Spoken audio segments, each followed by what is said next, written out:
સુરતના ઉધના વિસ્તારમાં ગેરકાયદેસર ધિરાણ અને વધુ વ્યાજ વસૂલવાનો મોટો મામલો સામે આવ્યો છે.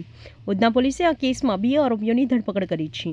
પોલીસના જણાવ્યા મુજબ વર્ષ 2020 દરમિયાન આર્થિક મુશ્કેલીમાં આવેલા ફરિયાદીએ શ્રી સાઈ કૃપા નામે ધંધો કરતા સચિન પંજાબરાવ રડકે અને અમિત પંજાબરાવ રડકે પાસેથી 56.69 ગ્રામ સોનાના દાગીના ગીરવે મૂકીને 2,40,000 રૂપિયાની લોન લીધી હતી.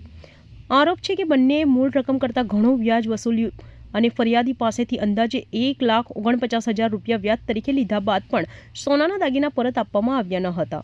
એટલું જ નહીં, ફરિયાદીએ બાદમાં પોતાના દાગીના છોડાવવા માટે વધુ 3 લાખ રૂપિયા પણ ચૂકવ્યા હોવાનો આરોપ છે. છતાં આરોપીઓએ દાગીના પરત આપ્યા નહીં અને લેવડ દેવડનો યોગ્ય હિસાબ પણ હજુ રજૂ કર્યો ન હતો. ફરિયાદીએ જ્યારે પોતાના ગીરવે મૂકેલા દાગીના પરત માંગ્યા ત્યારે આરોપીઓએ ધમકી આપી હોવાનો પણ ગંભીર આક્ષેપ કરવામાં આવ્યો છે.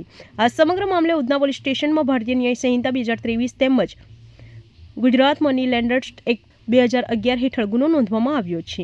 પોલીસે બંને આરોપીઓની ધરપકડ કરીને વધુ તપાસ શરૂ કરી છે. હવે તપાસમાં એ બહાર આવશે કે આરોપીઓએ અન્ય કેટલા લોકો સાથે આવી જ રીતે ગેરકાયદેસર ધિરાણ અને વધુ વ્યાજ વસૂલવાની છેતરપિંડી આચરી છે. કેમેરામેન હર્ષદ પાટીલ સાથે સુનિલ પાટીલ, સમય મીડિયા ન્યૂઝ, સુરત.